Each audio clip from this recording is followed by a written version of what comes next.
many people working this historic storm that I felt is always important to just get maybe a minute overview from multiple parties that are behind the scenes doing the work that on this record-breaking snow, close to 40 inches of snow.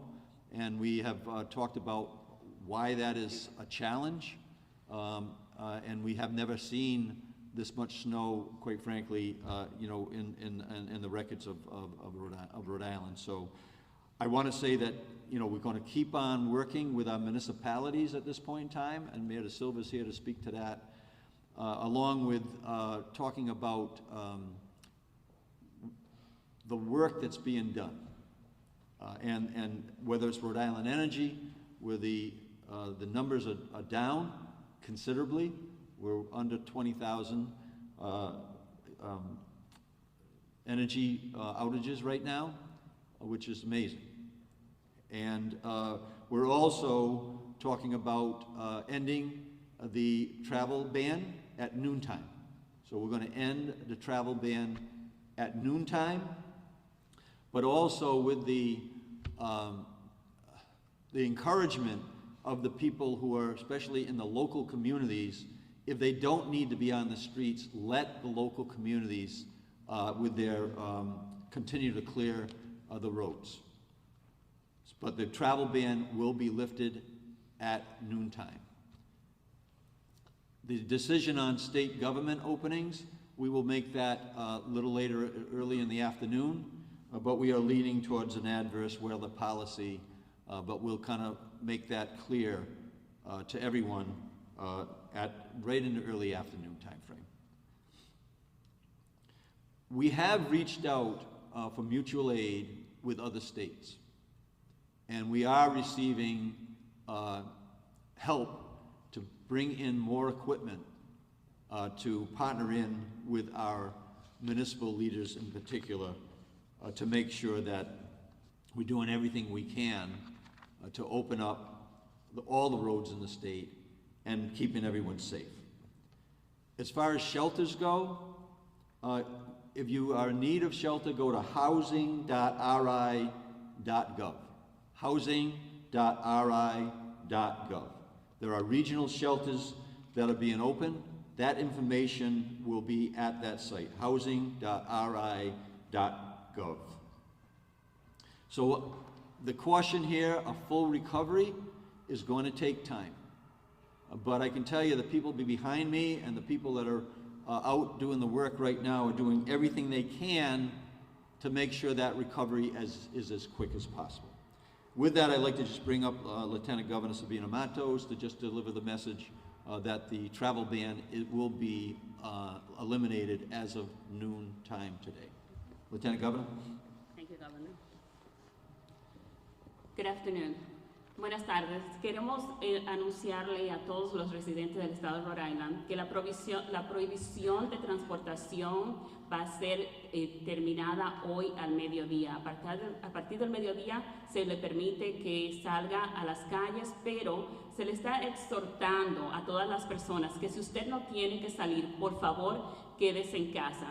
Solamente salga si usted tiene que ir a trabajar, pero si no tiene que salir, quédese en casa para que las municipalidades puedan hacer la limpieza de las calles aledañas. Yo he recibido llamadas de muchas calles aledañas que no están limpias. Si usted sale a la calle, se va a hacer más difícil el limpiar esas carreteras. Recuerden, tengan paciencia, por favor. Esta fue una tormenta histórica. Casi 40 pulgadas de nieve cayeron. Sean pacientes y vamos a ser condescendientes con nuestros vecinos. Si usted puede ayudar a limpiar la nieve de la acera de su vecino, hágalo. Este es el momento en que nosotros, los Estado de Rhode Island, tenemos que hacer todo lo posible por ayudar a nuestros vecinos. Próximo voy a presentarle al alcalde de la ciudad de East Providence. Next, I want to introduce the mayor of the city of East Providence. That's the Mayor De Silva. Thank you, Lieutenant Governor. Thank you, Governor. And I want to start off by thanking the men and women of the Rhode Island DOT. They did an incredible job clearing our state roads. East Providence state roads are down to pavement. We thank you for that. This is going to be an operation that's going to go over at least a few more days. We've been meeting with the governor and his staff and EMA Director Pappas throughout this event. Earlier this morning, the governor convened a meeting with all municipal leaders to discuss what their needs are, and what we heard echoed from municipality to municipality is that we need more equipment, heavier equipment, front-end loaders, equipment that can handle this kind of snow. We have been going over 40 hours, taking care of our streets, and our staff, just like DOT staff, they need to get rest. We know that working together, we'll get to where we need to get. What we ask people, and we ask our residents, is if you don't need to go out, we understand the travel ban is being lifted at noon, but if you do not need to go out, please don't go out. The local side streets are still very narrow. We're seeing people get stuck in the snow on the side streets, and then what ends up happening is that slows down our operation. So we ask for your cooperation. Please adhere to the parking ban. The parking ban is still in effect throughout most municipalities. And once again, we're very grateful to the EMA, to the governor and his staff for making sure that the municipal leaders are at the table to discuss our needs and concerns. And we are very grateful that they are working to get us some resources that we much need, DOT and other resources to help with the local side streets. With that, I want to call up to the podium a colleague of mine in Pawtucket and an incredible emergency management leader, Mark Pappas. All right, thank you, Mayor. I appreciate that very much. So good, I'm not sure what day it is or what time it is, but it could be morning, could be afternoon. I know the sun's out, but I'll tell you this, people are hurting out there. We know it. We were talking to the municipals early this morning, and we're gonna get some help their way. That's what we're gonna do. All right, so first I'd like to start by saying what an incredible job everybody's done. DOT was out there. We watched it all night on our cameras, and just the amazing work by them to get the roads down to where they are is pretty incredible, given the epic nature of the storm. As the governor said, it was an epic storm of unbelievable proportions for the state, and we've approached it calmly and unified. The blizzard at 26 was historic, for sure. The record-breaking snowfall, with some cities seeing more than 3 feet of snow, means this is not a quick cleanup. Recovery will take time, patience, and coordination. As Governor McKee mentioned, right now, our focus on restoration, getting secondary and city streets cleared. That was clearly laid out by the governor and the municipal leaders this morning. Restoring power and making sure that life safety and Rhode Islanders remain our top priority. Snow removal of this scale is a massive operation, and it's taking an incredible amount of multi-agency coordination within the state and then across other states. Is ongoing and in process. But with this amount of snow, progress will take time. With that in mind, I echo what the governor said, to extend people to remain at home. Please do that. Limiting travel gives plow operators, utility drivers, and first responders the time and space they need to do their jobs safely and efficiently. Every unnecessary car on the road slows down progress in the process, and it can create dangerous conditions for crews trying to work. So please, if you don't have to travel, please don't. I have been and continue to be in close contact with the municipal leaders, as the mayor has said, throughout the recovery process, and that's going to take some time as well. Coordination at the state level and local level remains very strong and ongoing. We are here to help however we can as the EMA agency. Finally, we know people are eager to get back to normal. We are moving as quickly as possible, keeping safety in mind all the way through, and appreciate the public's patience and cooperation. The storm tested us for sure. We have a lot to do, but Rhode Island is resilient.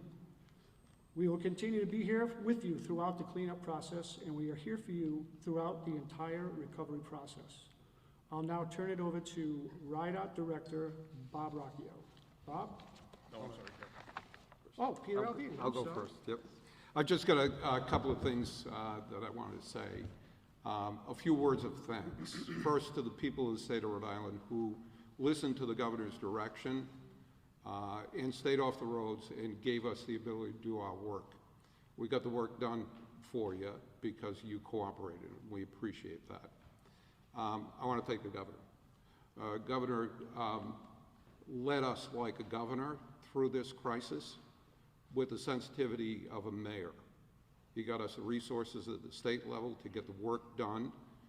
The result is the black and wet pavement you see on our state roads, and the sensibility enough to get our resources now flowing to the municipalities, which we're working with adjacent states, Connecticut, to have a conduit of equipment and personnel come in to help the municipalities dig their municipalities out.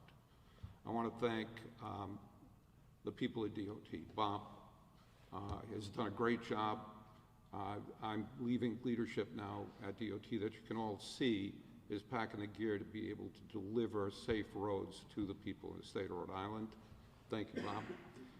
I want to thank the people at DOT, the workers that were out there for the last 48 hours that were grinding it out and bringing a record snowfall of 36 inches down to bare pavement this morning, ready for commuters to begin to use our roads again. And the credit goes out to them. Boy, they never let me down for the last 11 years. So with that, I'm going to ask Bob to step up now to deliver what the operations plan for DOT is. Yeah, I just want to thank the director. He's been working feverishly behind the scenes, around the clock, having meetings all hour of the night. Didn't appreciate that part of it, having meetings around the clock. But he has been absolutely fantastic. He's going to be a tough act to follow. We will all absolutely miss him. He's been a great leader, as has the governor, by giving us all the resources we need to get what you see out there today, which is a day after a historic storm. We're almost down to bare pavement already. Our guys are still working. They're working around the clock. They're going to take a little bit of a rest, and after that, we're going to try and help the municipalities as best we can. We're getting a lot of requests for help, and we're going to, after a brief rest, we're going to be helping them as well. Thank you. Next up is Colonel Weaver from Rhode Island State Police.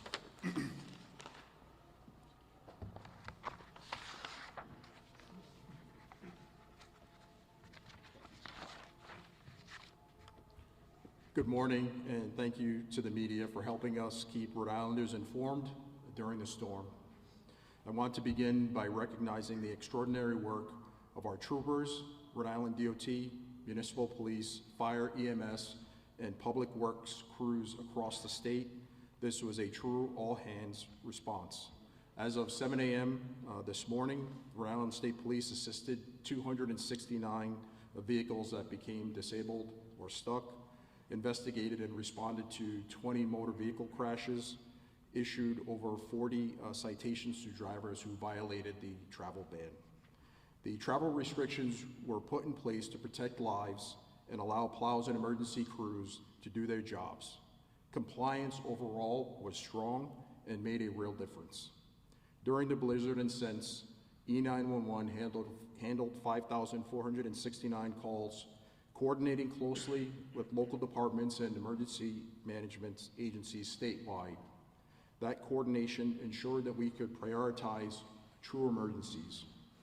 Even as conditions improve and restrictions are lifted, we are asking Rhode Islanders, if you do not need to travel, please stay home. If you must go out, limit trips to essential travel and allow plows plenty of room to operate. Finally, thank you to the public for your patience and cooperation. Your decisions help keep first responders safe and allow crews to focus on those that truly needed help. Thank you. Greg? All right. You're on the hot seat. No, Thank- you're doing good. Thank you, Governor. Let me begin by saying that we know how hard it is for our customers to be without power, especially when the temperatures are as they are. We urge everyone to check on your friends and neighbors as best you can. That said, I am extremely proud of the work that our teams, both union and non-union, and our contract partners have done. They made incredible progress over last night, restoring over 50% of the remaining outages just through the night. As of just a couple of minutes ago, we are now down, Governor, to just over 15,000 out. So we are making tremendous progress. We have additional crews that are now out in the field assisting with us. Really proud and grateful for the partnership that we've had with the state at all levels and with our municipal partners across the state. It's been a huge help for us as we get out there and restore customers. I do want our customers to understand how painstaking and challenging this restoration is. We're dealing with historic levels of snow, cold temperatures, ice on the ground.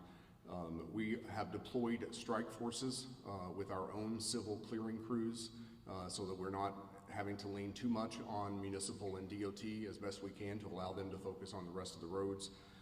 They're working with our downed wire crews, with our restoration crews, with our vegetation management crews to get folks restored.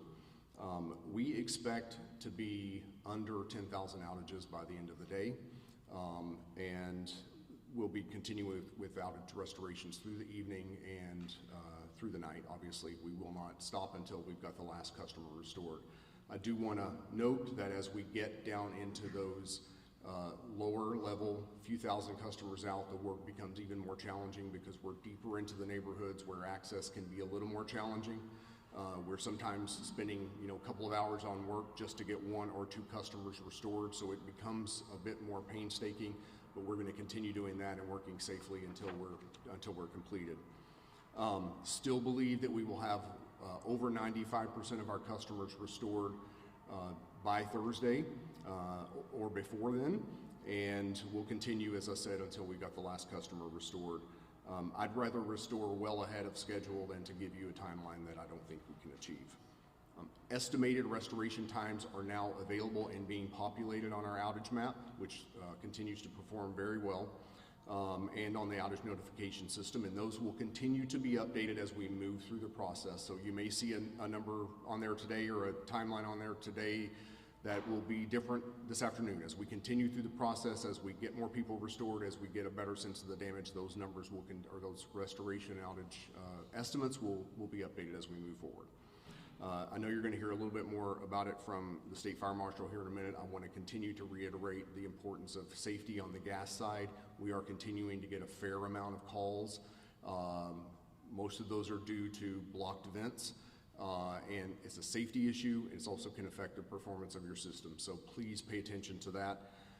Let me end by, again, thanking our customers, our workers on both the electric and the gas side, and the state and all of our municipal leaders for all of this work. It is going to take all of us to get through it, but we will do that together. Thank you. Let me introduce State Fire Marshal McLaughlin. Thanks, Greg. I just want to reiterate thank you to RIDOT for a job well done, the governor for his leadership, the municipal leaders, the people that are working behind the scenes 40, 48 hours, the men and women in the fire service. I've been there. I know you never go home. Great job. Keep going. I know that this is a historic storm, and everybody's doing a great job to get us through this. The reason I'm here today is we've been getting a lot of calls, as Greg had said, regarding gas appliances, generators. The number one thing I'm going to tell everybody is make sure you have a working smoke and CO alarm in your house.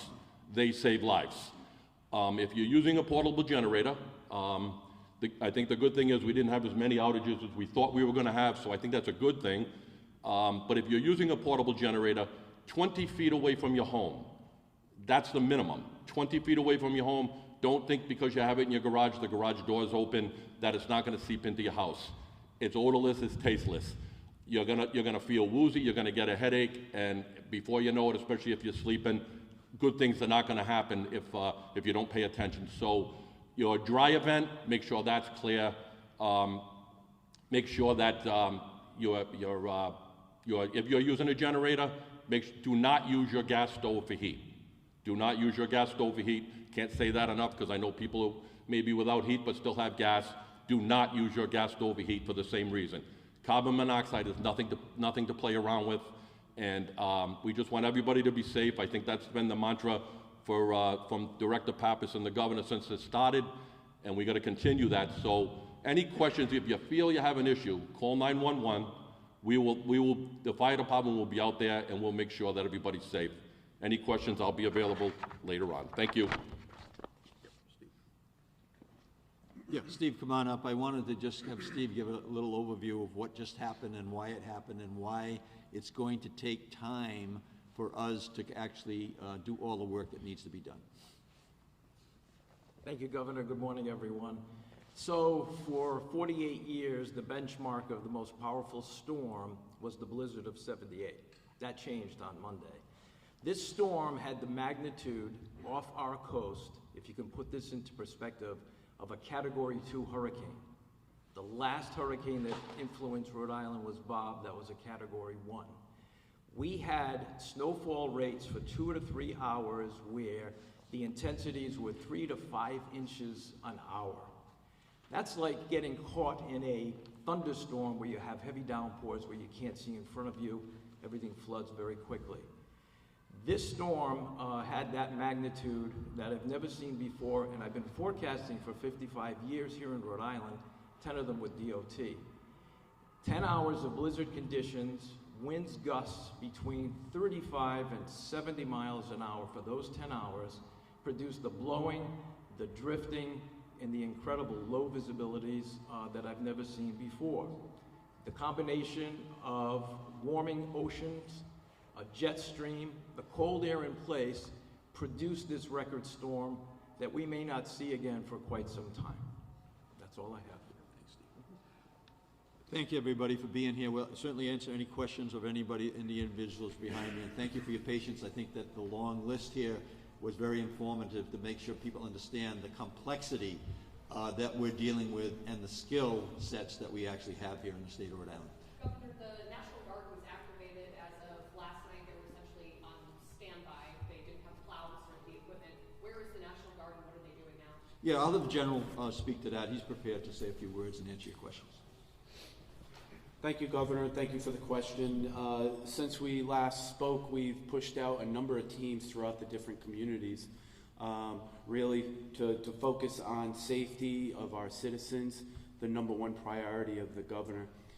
They have gone out to different warming centers, checking on them. They've also gone and checked on throughout different communities, any disabled vehicle to make sure there was no people in them. In fact, this morning they did come across one vehicle in one of the cities where it was on fire, and they were able to report that to the proper authorities and get that out. We will continue to be ready, and we're integrated within the State Emergency Operations Center, and we will continue to support any requirements that come our way. So, thank you. Governor, I think one of the most common questions that we're getting right now is from people who still don't have power, although I know you're making strides on that front. I know yesterday you said for folks to contact 211. We're now hearing from people who say they weren't able to help them. Is the directive now to go to housing.ri.gov for people who need warming shelters? What should those people do? Well, first, I think the first thing they need to do is the question is, what should people be doing if they're without heat, right? And they need assistance. They need to call their local authorities, whether they're, the town hall, city hall, first. That would be the first thing I would do, because they're the ones who can respond as quickly as they can. If they have having trouble at that point in time, yeah, they should go to that housing website, because if they need shelter, then that is provided. And we are not, any individual that needs shelter, that approaches a shelter in their area, will not be turned away. So I think that's an important point that you're making there. And then hopefully we get Rhode Island Energy to continue to do the work that they're doing, so that becomes less of a problem. The other thing I would say, as we're talking about this, which is the community is responding to help their neighbors. We're seeing that over and over and over again. So I would say again, if there's an individual that's having some difficulties, directly with their local municipality, but also let your neighbors know, if you do have neighbors that can be helpful to you, they may have a generator, right? So we ought to make sure that we use every asset that we can. But yes, I would go to that Rhode Island.ri. What is it? What's the one? What do we got? RI. Yes, that's Okay. what we're going to do. And will that be updated? Just because I'm not personally seeing anything on there right now with where I can people show you should it, go? too. It's right here. Okay. We're going to homelessness, overview. Okay. So people should click on the homelessness tab It'll be on that updated website. there momentarily. Okay, great. And the other question that we're getting quite frequently, I know you guys are trying very hard to clear the roads, but people are saying they're stuck in their homes. They have people who need medical attention, not necessarily a medical emergency, but getting to a medical appointment that's critical. What should those folks do? Is there any way to prioritize the people who really need to get out of their homes and can't right now? So that we need to know if there's a real safety issue that's a high priority. That needs, again, go through the municipality, funnel it through 211. We will make sure that we get to those people if they have a critical issue. We also are very aware that there's appointments, there's dialysis issues that are either been put on hold, that can't be held on. That's why we are putting all our resources that we have and transferring those available resources on the state level. And as the Director of VD said, we're bringing in help through Governor Lamont, who I was in contact yesterday. They didn't get hit as hard. They're going to make some of their equipment available to us. And now we also went through the call this morning, Kim, with all the municipal leaders, and Mark Pappas ran that call, and we went community by community in terms of what is your greatest need, and then we should be able to be responding to that as soon as we get our our drivers a little bit safer and a little bit of rest. You mentioned their mutual aid. Can you tell us more about the mutual aid that you've requested? Where is it coming from, and what extra equipment can we expect to see? Yeah, I think either Director Alvidi or Mark Pappas could handle that. Director Pappas made a request through the National Emergency Management Organizations, so we may have equipment coming from many states. Immediately, we've been in touch, the governor with the governor of Connecticut and me with the Commissioner of Transportation in Connecticut to make excess equipment that they have more immediately available to us. We will be serving as a triage point at DOT to move that equipment from Connecticut to the needs of the local municipalities over the next few days, and Connecticut is stepping up and helping us out there. Yeah, and I want to mention that Mayor Hopkins is here from Cranston. We're in contact with all the municipal leaders. And that's why it's so important that if somebody has an issue, they should be contacting their municipal leaders. They know what the state can provide. That's the first line of defense for anyone in any community. Go to the municipal leaders, and they will stay them public safety. And we appreciate that partnership, because right now, the goal is continuing to keep people safe. And as the question was just asked, there's people that are either without electricity, or they could be, in a driveway with 3 or 4 foot of snow. There's 6, 7, 10 feet that is in some cases because of the wind driven. So call your local communities. I can't repeat that enough. Make sure that you're in contact with them, and they can be in contact with us. And then the other piece too is what we're going to be working on is just neighborhood assistance. We can have people that can help out. If there was one lesson, and I was around in the blizzard of '78, now I wasn't in this spot. I was just a young kid that was just out of college.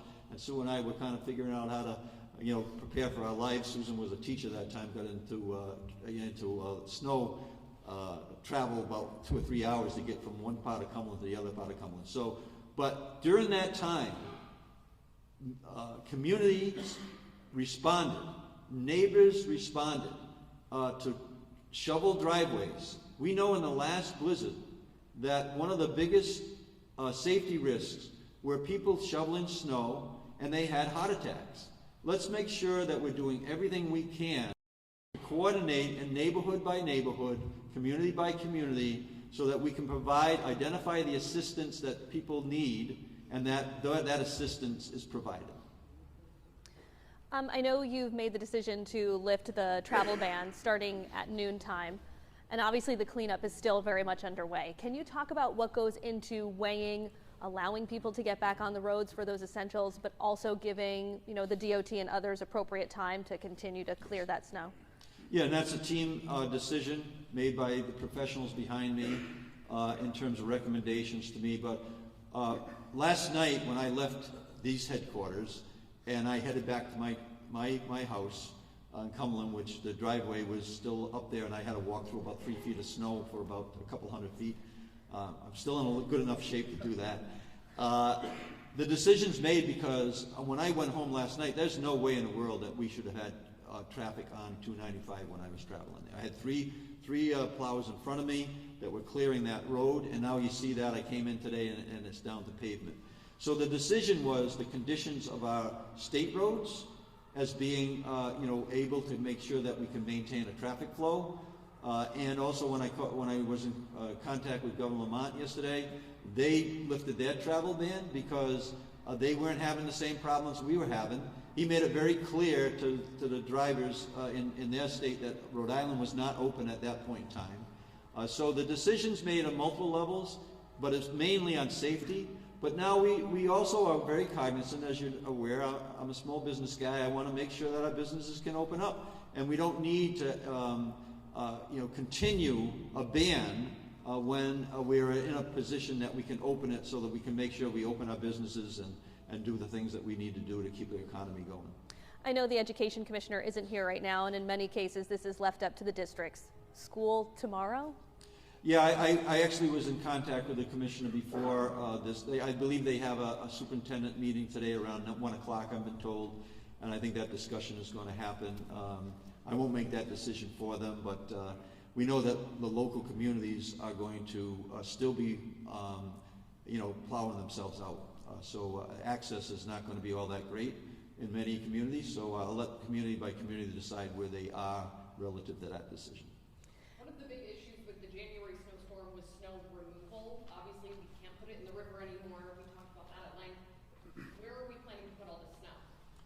Yeah, I'll let Bob answer that because he's going to remove that. But I mean, I think we have state properties that we'll bring it to, and then we'll continue to work with the municipalities on that. Yeah, thank you, Governor. Exactly right, the Governor had. We identified certain locations where we're going to haul the snow. We will be doing a lot of that this week. There is more snow coming, and we need the room on the side of the highways to push that snow. So we will be working all week on hauling snow out of, it's just certain areas where in the city, metropolitan areas where there's not a lot of room on the side of the roads, but it is absolutely an issue, and we're going to be working over the next few days to haul that snow away to designated areas. Do you have those designated locations? I can provide it. We have a list of designated locations. Another question Yep. probably for you. How many payloaders is the state able to use as opposed to like attachment plows? We have a whole assortment of different equipment. I don't have that list with me. We have payloaders, backhoes, we have all sorts of equipment. National Guard also has equipment that we can utilize, so, and we have vendor resources, so we have a lot of assets available to us. We've been, Governor McKee has allowed us to beef up our plow count, and we have modern, heavy-duty plow trucks with wing plows, they call them. They can do, the work of two of our older vehicles. So we have a lot of assets. I'm sorry. Yeah, it was very clear with the municipal leaders' call today. That question was asked. So we're looking to bring in, large trucks that can actually haul the snow away where it's needed, and we'll work with Mayor DeSilva, who is the president of our leagues and cities and towns, will channel that activity through the mayor. The last question I have is, we've also been hearing from people in mobile home parks who are not shoveled out, and also potentially the pallet shelters in Providence. Can the state help in any way with those folks? The answer is yes, because we're going to make sure that we're providing that safety measure anywhere where we hear there's a safety issue that needs to be addressed, and we will do that as quickly as possible, either coordinating through the local communities where those the trailers, the parks there that you're talking about exist. But it would be nice to know, again, I'm okay information coming from any direction. So, Kim, if you're getting direct information that's specific, forward it to us, because I think that's a really important feature that we have. And I thank the media who are camping out here, you know, during the last 48 hours, 72 hours, because the information that we're able to communicate is very important, and then the feedback that we get is very important as well. We good? I have one more for Rhode Island Energy. Okay, let me put my CCRI hat on. I had my Rhode Island College affair and I had my URI. Earlier in the week, I told I'd give you equal billing to CCRI. We're hearing from customers facing outages that haven't been receiving regular communication about their restoration, if any. What is protocol for communicating with those customers, and what do you say to customers who feel like, I don't want to say left in the dark? Yep. Outage map has been working throughout this event, so they should have access to the outage map. If they haven't signed up for outage alert texting, they should do that. That is the primary way in which we have two-way communication with customers to keep them alerted. So it's 743-674. They can text the word outage or status, and that will get them an update. That's the primary way, and then we're keeping our social media channels are keeping up to date very frequently with information, as well as our website.